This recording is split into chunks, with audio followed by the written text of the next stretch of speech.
বলো, কেউ কিছু কিছু বলছো না কেন?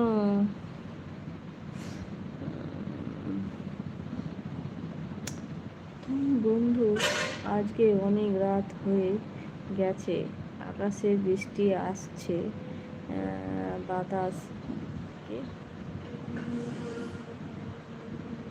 বাসার দিকে যাব, খিদা লাগছে, সারা দিন না খেয়ে আছি তো। ঠিক আছে বন্ধু, কোনো ব্যাপার না, আসো, আর কি বলবো, বুঝেছো?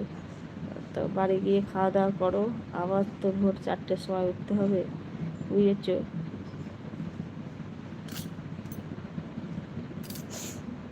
তা অনেক ভালো লাগলো কথা বলে, গল্প করে অনেকটা খুশি হলাম। সত্যি বলছি মুকুল ভাই, অনেকটা খুশি হলাম গল্প করে।